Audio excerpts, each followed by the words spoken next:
ज्योतिष रतन केंद्र चैनल पर हमारे आप सभी प्रिय दर्शक गणों का बहुत बहुत हार्दिक स्वागत और अभिनंदन। मेरे प्रिय साथियों, मैं हूं आचार्य पंडित सर्वदानंद शर्मा। मेरी ओर से भी हमारे आप सभी प्रिय दर्शक गणों को बहुत बहुत प्यार भरा नमस्कार।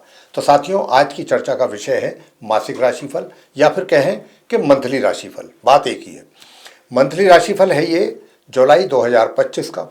और इस जुलाई 2025 के मंथली राशिफल के माध्यम से हम ये जानने की कोशिश करेंगे इस कार्यक्रम के दौरान कि जो आप हमारे तुला लगन राशि के जातक हैं, जिनका लिब्रा असेंडेंट बनता है, उनके लिए ये जुलाई 2025 अलग अलग मायनों में किस प्रकार के रिजल्ट्स उनको देने जा रहा है। इस बात की ये चर्चा इस कार्यक्रम में हम आज कर रहे हैं। और जहां जहां हम देखेंगे कि कुछ ग्रहों की प्रतिकूल स्थिति के कारण एक तरीके से निगेटिव रिजल्ट्स मिलने की संभावना अधिक बन रही है, तो फिर हम अंत में आपको कुछ उपाय भी जरूर देंगे जो कि बहुत सरल होंगे, आसान होंगे। अगर आप उन उपायों को करते हैं पूरे जुलाई के महीने में, तो मैं कह सकता हूं कि आप अपना पूरा महीना बहुत आसानी के साथ और सुकून के साथ निकालेंगे। तो आइए आगे चर्चा को बढ़ाते हैं। और जैसा कि आप जानते हैं कि जब भी मासिक राशिफल की बात चलती है तो ग्रहों की बात ना हो ये तो संभव नहीं है, क्योंकि ग्रहों का ही तो हमारे जीवन पर पूरा प्रभाव रहता है। जो भी शुभ और अशुभ परिणाम हमको प्राप्त होते हैं वो ग्रहों के ही द्वारा होते हैं। जो भी ग्रहों की स्थिति जहाँ पर अच्छी होगी, उस ग्रह से संबंधित अच्छे परिणाम हमारे जीवन में प्राप्त होंगे हमको। जिस ग्रह की स्थिति अच्छी नहीं होगी, उस ग्रह के अनुसार हमको अशुभ परिणामों की प्राप्ति भी होगी। तो आज क्योंकि यहाँ पर मासिक राशिफल की बात चल रही है आप तुला लगन राशि के जातकों के लिए, तो सबसे पहले हम आपको ग्रहों की स्थिति से अवगत कराना चाहेंगे यहाँ पर कि जुलाई 2025 में ग्रहों की स्थिति कैसी रहेगी। ये आपके लिए भी बहुत आवश्यक है, ताकि आपको भी इस बात का पता लग सके कौन सा ग्रह आपको अच्छे परिणाम देने के लिए इस महीने में बैठा है जुलाई में, और कौन सा अशुभ परिणाम। तो ये भी हमारे लिए, तकरीबन सभी के लिए इतना तो जानकारी होना अच्छी बात है। तो यही सोच करके हम ये जानकारी आपके साथ साझा करते हैं। तो आप ठीक हमारे पीछे चार्ट देख पा रहे होंगे स्क्रीन पे। ये तुला लगन राशि के जातकों का चार्ट है। इसमें हमने ग्रहों की स्थिति को बहुत ही स्पष्ट रूप से दर्शाया है। कौन सा ग्रह किस ग्रह के साथ संबंध बना करके किस राशि और किस घर में बैठा है या फिर अकेला बैठा हुआ है। इन्हीं में से ही कुछ ग्रह अपना राशि परिवर्तन भी करेंगे साथियों।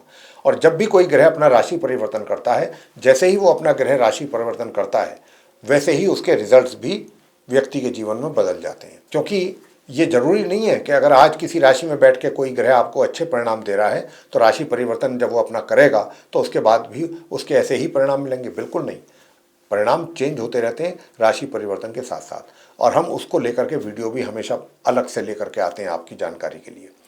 तो ये भी जानना बहुत आवश्यक है कि कौन सा ग्रह अब कहाँ है, किस राशि में है, हमारे लिए कैसा रहेगा। तो साथियों, सबसे पहले बात करते हैं जहाँ पर 3 नंबर लिखा है चार्ट में। 3 का मतलब है मिथुन राशि, बुध की राशि है। ये नवम भाव है जहाँ पर सूर्य बृहस्पति एक साथ बैठे हुए हैं दोनों, और दोनों ही आपस में मित्र भी हैं। सूर्य यहाँ पर 1 जुलाई से लेकर 16 जुलाई तक रहेंगे। 16 जुलाई को ये यहाँ से अपना राशि परिवर्तन करेंगे और निकल करके अगले घर में, अगली राशि में ये जाएंगे। और अगला घर कौन सा है? दशम भाव है, जहाँ पर कर्क राशि है, 4 नंबर लिखा हुआ है। ये चंद्रमा की राशि है और चंद्रमा सूर्य के मित्र हैं। तो सूर्य जो है अपने मित्र के घर में एंटर करेंगे 16 जुलाई को, और वहाँ के अंत तक फिर वो वहीं पर रहेंगे आपके दशम भाव में अपने समग्रह बुध के साथ। इसके बाद बात करते हैं बृहस्पति की। बृहस्पति जो है, कहने को तो अब उनकी ये शत्रु राशि है, मिथुन राशि, नवम भाव में बैठे हैं। लेकिन 1 जुलाई से 6 जुलाई तक तो ये एक तरीके से मार्गी और अस्त अवस्था में रहेंगे, क्योंकि सूर्य के पास है तो इसलिए अस्त रहेंगे ये गुरु बृहस्पति। लेकिन 6 जुलाई को ये पूर्व में उदय हो जाएंगे, तो ये फिर अपनी पोजीशन में इनकी बेहतर हो जाएगी। मार्गी तो पहले से ही होंगे, उदित भी हो जाएंगे। बस फर्क इतना होगा कि शत्रु के घर में होंगे। तो बृहस्पति अपनी पोजीशन अच्छी कर लेंगे, 6 जुलाई से लेकर माह के अंत तक अच्छी पोजीशन में रहेंगे। और बात करेंगे अब बुध की। तो बुध भी जो है, जहाँ पर अभी आप उनको बैठा हुआ देख रहे हैं, 4 नंबर लिखा है जहाँ पर, वहाँ पर बुध बैठे हैं, दशम भाव है, करियर हाउस है ये। और बुध अपनी शत्रु राशि में बैठे हुए हैं, क्योंकि चंद्रमा की राशि है ये कर्क राशि। हालांकि बुध जो है पूरे महीने इस कर्क राशि में ही बने रहेंगे, लेकिन 18 तारीख को ये उल्टी चाल चलना आरंभ करेंगे बुध, और 24 तारीख को ये पश्चिम में अस्त हो जाएंगे। तो 18 तारीख के बाद से इनकी पोजीशन थोड़ा वीक होगी बुध की, लेकिन राशि परिवर्तन इनका नहीं होगा। अब आगे बात करते हैं जहाँ पर मंगल और केतु एक साथ बैठे हैं, 5 नंबर लिखा है, तो 5 का मतलब सिंह राशि, सूर्य की राशि है ये, और मंगल यहाँ पर बने हुए हैं, तो मंगल की ये मित्र राशि है, क्योंकि सूर्य मंगल के परम मित्र हैं। तो मंगल अपने मित्र के घर में मार्गी और उदित अवस्था में बने हुए हैं, लेकिन 28 जुलाई को ये अपना मार्गी और उदित अवस्था में राशि परिवर्तन करेंगे और यहाँ से निकल करके ये अगले घर में जाएंगे जहाँ 6 नंबर लिखा है। 6 का मतलब होता है कन्या राशि, बुध की राशि है ये, लेकिन मंगल की ये शत्रु राशि है। तो मंगल अपने मित्र के घर से निकल करके, मित्र राशि से निकल के शत्रु राशि में प्रवेश करेंगे द्वादश भाव में 28 जुलाई से लेकर फिर माह के अंत तक, यानी कि 31 जुलाई तक वो फिर वहाँ बने रहेंगे पूरी तरह से अपने शत्रु के घर कन्या राशि में द्वादश भाव में मंगल। केतु की अगर बात करें तो केतु जो है सिंह राशि में ही है मंगल के साथ, हालांकि मंगल और केतु आपस में मित्र हैं। तो मंगल जो है केतु के साथ अपने मित्र के साथ अपने मित्र के ही घर में है 28 जुलाई तक, जैसा मैं बता चुका हूँ। और केतु जो है ये उनकी शत्रु राशि है, सिंह राशि, सूर्य उनके शत्रु हैं। तो केतु पूरे महीने अपनी शत्रु राशि सिंह में ही बने रहेंगे 11th हाउस में। 28 जुलाई तक मंगल के साथ रहेंगे अपने मित्र के साथ, उसके बाद ये अकेले रहेंगे। अब आगे बात करेंगे हम राहु की। राहु जो है वो अभी पंचम भाव 5th हाउस में बने हुए हैं, जहाँ पर 11 नंबर लिखा हुआ है। 11 का मतलब होता है कुंभ राशि। तो कुंभ राशि इनकी शनि की राशि कहलाती है। शनि के घर में राहु बैठे हैं, राहु की शनि के साथ मित्रता है, तो राहु अपने मित्र के घर में 5th हाउस में बने हुए हैं और बने रहेंगे। बात आगे शनि की कर लेते हैं। शनि जहाँ पर 12 नंबर लिखा है, मीन राशि है, बृहस्पति की राशि है, तो शनि वहाँ पर बने हुए, छठा भाव है। तो छठे भाव में शनि अपनी सम राशि, ये सम राशि है उनकी, ना तो शत्रु राशि है ना मित्र राशि है, न्यूट्रल। तो अपने सम राशि मीन में बने हुए हैं, लेकिन 13 जुलाई को ये उल्टी चाल चलना आरंभ कर देंगे शनिदेव। ये इनका स्थिति रहेगा, लेकिन राशि परिवर्तन नहीं करेंगे। अंत में बात करेंगे शुक्र की, कि शुक्र जो है अभी अष्टम भाव में आप बैठे हुए देख रहे हैं। यूँ तो वो अपनी ही घर में अपनी राशि में ही बैठे हैं। ये 2 नंबर जो है वृषभ राशि कहलाती है, जो शुक्र की राशि है, और मार्गी और उदित अवस्था में है शुक्र यहाँ। और ये जो है यहाँ पर 26 जुलाई तक बने रहेंगे। 26 जुलाई को ये यहाँ से निकल करके अपने स्वयं के घर से निकल के, स्वयं की राशि से निकल के अगले घर में जाएंगे जहाँ 3 नंबर लिखा है। और 3 का हम बता चुके हैं आपको कि मिथुन राशि है बुध की, वो शुक्र की मित्र राशि है, शुक्र बुध के मित्र हैं। तो शुक्र अपने घर से निकल के अपने मित्र के घर में प्रवेश करेंगे मिथुन राशि में 26 जुलाई को मार्गी और उदित अवस्था में, और फिर इनको वहाँ पर मिलेगा साथ अपने समग्रह बृहस्पति का। तो 2 गुरु एक साथ बैठेंगे 26 जुलाई से, बृहस्पति भी और शुक्र भी। ये स्थिति आप तुला लगन राशि के जो जातक हैं उनकी रहेगी, ग्रहों की स्थिति। इसी के आधार पर जो रिजल्ट्स निकल करके आ रहे हैं आपके लिए, उसके विषय में हम आपको जानकारी देने जा रहे हैं। और जैसा कि आप जानते हैं कि जब भी हम मासिक राशिफल की बात करते हैं तो सबसे पहले आपको आपके करियर, प्रोफेशन की बात करते हैं कि वो कैसा रहेगा। उसके बाद धन लाभ की बात करते हैं कि अर्निंग्स आपकी कैसी रहेंगी, सेविंग्स आपकी कैसी रहेंगी, और सुख सुविधाओं का कितना लाभ आप ले पाएंगे। इसके बाद बात करते हैं कि भाई आप क्या कहते हैं, अगर आपका कहीं लव अफेयर है, प्रेम प्रसंग है, तो उसकी स्थिति कैसी रहेगी इस माह जुलाई में। और अगर आप विवाहित हैं तो वैवाहिक संबंध आपके कैसे रहने वाले हैं, इसकी भी बात करेंगे। तो इसके बाद आगे की जो चर्चा है वो परिवार को लेकर के होगी कि परिजनों के साथ, आपके फैमिली मेम्बर्स के साथ रिलेशन कैसे रहेंगे तुला लगन राशि के जातकों के लिए। इसके बाद हम आएंगे स्टूडेंट्स पर, कि जो आप तुला लगन राशि के स्टूडेंट्स हैं उनके पढ़ाई का क्या हिसाब रहेगा, पढ़ाई कैसी रहेगी, रिजल्ट्स कैसे रहेंगे।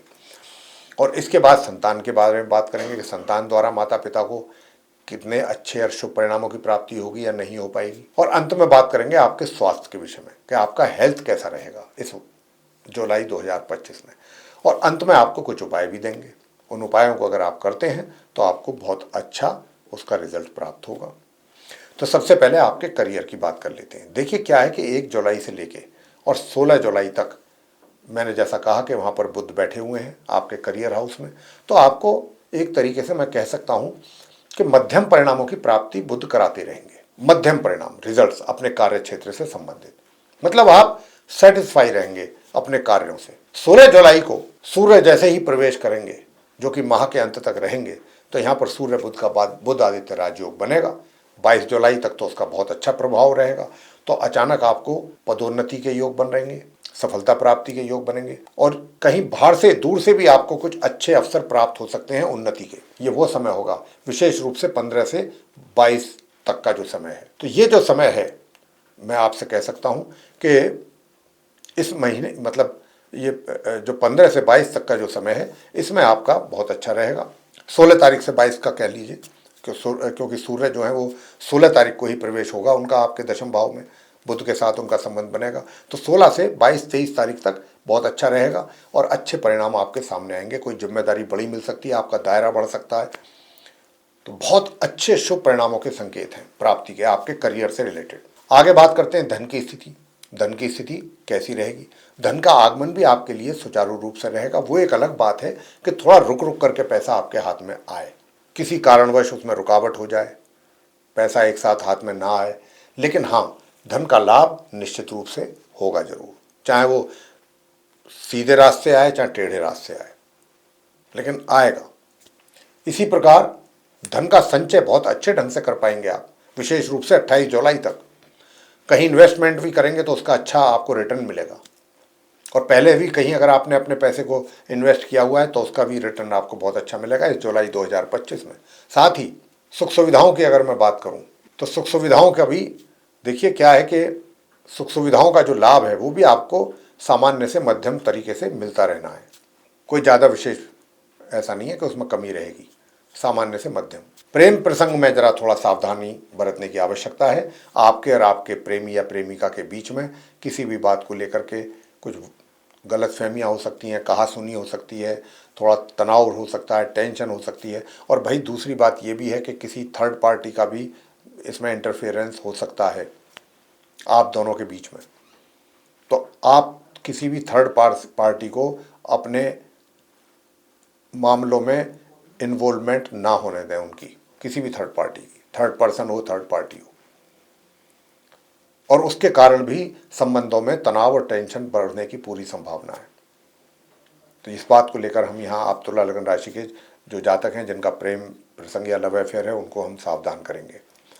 साथ ही हम आपसे बताना चाहेंगे कि अगर आप विवाहित हैं तो आपके रिलेशन कैसे रहेंगे अपने स्पाउस के साथ। तो आपके रिलेशन जो है साथियों थोड़ा सा बीच बीच में एक तरीके से जैसे कहते हैं ना, छोटी मोटी बातों को लेकर के कहासुनी हो जाना, छोटा मोटी बातों को लेकर थोड़ा टेंशन हो जाना, तो ये चीज़ें चलती रहेंगी वैवाहिक जीवन में। तो थोड़ा वैवाहिक जीवन में एक तरीके से डिस्टर्बेंसेस लग रहे हैं तुला लगन राशि के जातकों को लेकर। पारिवारिक संबंधों की बात करें तो पारिवारिक संबंध बहुत अच्छे रहेंगे, हर तरीके से बहुत अच्छे संबंध रहेंगे। सेविंग्स आपकी मैं कह ही चुका हूँ कि बढ़ेंगी, अच्छा रहेगा, और पारिवारिक संबंध बहुत अच्छे रहेंगे। अगर मैं स्टूडेंट्स की बात करूं तो स्टूडेंट्स जो नॉर्मल एजुकेशन लेने वाले हैं उनको बहुत सतर्क और सावधान रहना होगा अपनी पढ़ाई से संबंधित। उनकी पढ़ाई में परेशानियां आ सकती हैं, या उनको पढ़ाई से संबंधित कुछ और दिक्कतों का सामना करना पड़ सकता है, या फिर आपकी जो रिजल्ट्स हैं उनमें कमी। तो यहाँ पर आपको बहुत ज़्यादा ध्यान देना होगा अपनी पढ़ाई पर। हायर स्टडीज़ वाले जो स्टूडेंट्स हैं वो काफ़ी अच्छा करेंगे, कर लेंगे, काफ़ी अच्छा रिजल्ट्स उनको मिलेगा। जहाँ तक पराक्रम की बात है, पराक्रम आपका पूरे महीने ही अच्छा बना रहेगा तुला लगन राशि के जातकों का। पराक्रम से आप पीछे हटने वाले नहीं हैं। छोटी दूरी की यात्राएं हैं वो आपको अच्छे रिजल्ट दे जाएंगी, छोटे भाई बहनों का भी सहयोग मिलेगा। संतान की अगर हम बात करें तो संतान की ओर से भी माता पिता थोड़ा चिंतित रह सकते हैं, या उनको निराशा रह सकती है अपनी संतान की ओर से। तो संतान को भी इस बात का पूरा ध्यान रखना है कि वो किस तरीके से ज़्यादा मेहनत करके कुछ अच्छे से अच्छे रिजल्ट कैसे प्राप्त करें, ताकि अपने माता पिता को वो प्रसन्न कर सकें अपनी परफॉर्मेंस से, अपने रिजल्ट से। स्वास्थ्य की बात कर लेते हैं अंत में कि आपका स्वास्थ्य कैसा रहेगा। तो देखिए तुला लगन राशि के जो हमारे मित्र हैं उनके लिए मैं बताना चाहूँगा कि देखिए पूरा महीना आपका एक तरीके से सामान्य से मध्यम स्वास्थ्य रहेगा, लेकिन माह के एकदम अंत में जाके 28 जुलाई के बाद से लेकर 31 जुलाई तक का जो समय है इसमें आपको अपने स्वास्थ्य का बहुत ध्यान रखना होगा, बहुत सावधानी बरतनी होगी। स्वास्थ्य में कमी आने के बहुत ज़्यादा संकेत हैं 28 जुलाई से 31 जुलाई के बीच में। तो क्या किया जाए, कौन से वो उपाय आपको कर लेने चाहिए रेगुलर बेसिस पे पूरे महीने, ताकि आपको परेशानियों का सामना ना करना पड़े। तो साथियों सबसे पहला तो यही है कि देखिए, एक तो ओम केम केतवे नमः इस मंत्र का जाप एक माला सुबह शाम जरूर करें। दूसरा, प्रत्येक शनिवार आप शिवलिंग पर जल चढ़ाएं, एक चुटकी पीछे से काले तिल भी चढ़ाएं, और वहीं बैठ करके ओम नमः शिवाय 108 बार, ओम राम राहवे नमः 108 बार वो भी करें। दोनों मंत्रों का जाप आपको वहाँ पे करना है। और प्रत्येक मंगलवार हनुमान जी कि श्री चरणों में जाके गुड़ चने का प्रसाद चढ़ाएं। अगर बंदरों को भी गुड़ चना खिला सकते हैं तो और भी अच्छी बात। बस ये आप उपाय करें तो आपको उससे काफ़ी लाभ की प्राप्ति होगी। तो प्रिय साथियों, ये था हमारे आप सभी प्रिय जो तुला लगन राशि के जातक हैं उनका मासिक राशिफल यानी कि मंथली राशिफल, जो कि जुलाई 2025 का था। इसके माध्यम से हमने आपको ये बताने की कोशिश की है कि आज का दिन आपका कैसा रहने वाला है। यानी कि आज के दिन से मतलब जुलाई 2025 से है हमारा कहने का मतलब कि जुलाई 2025 आपका कैसा जाने वाला है पूरा महीना। और पूरे महीने आपको हमने बताया कि भिन्न भिन्न क्षेत्रों में किस प्रकार के रिजल्ट्स आपको मिलने की पूरी पूरी संभावना है। तो आप इन उपायों को करते रहिए और पूरा महीना आपको सुकून और शांति प्राप्त होगी। तो साथियों, इसी के साथ अब हम आपसे निवेदन करेंगे छोटा सा कि अगर ये चर्चा आपको हमारी मंथली राशिफल की पसंद आई है तो फिर आप इस वीडियो को लाइक ज़रूर कर दें। और अगर अभी तक आपने हमारा चैनल सब्सक्राइब नहीं किया है तो चैनल को भी सब्सक्राइब जरूर कर लें। अधिक से अधिक मात्रा में वीडियो शेयर करें ताकि दूसरे लोग इस जानकारी का लाभ ले सकें। और अगर आप चाहते हैं कि आने वाले समय में भी जो भी हमारी वीडियोस एस्ट्रोलॉजी के डिफरेंट टॉपिक्स पे तैयार होंगे वे सब भी आपके पास पहुंचते रहें समय समय पर, उनका भी आप लाभ लेते रहें, तो बेल आइकन दबाना ना भूलें। साथियों, इसी के साथ अब हम इस चर्चा को यहाँ समाप्त करेंगे और अपने आप सभी प्रिय दर्शक गणों से लेंगे इजाज़त। आप सभी का सहृदय बहुत बहुत धन्यवाद। जय माता दी।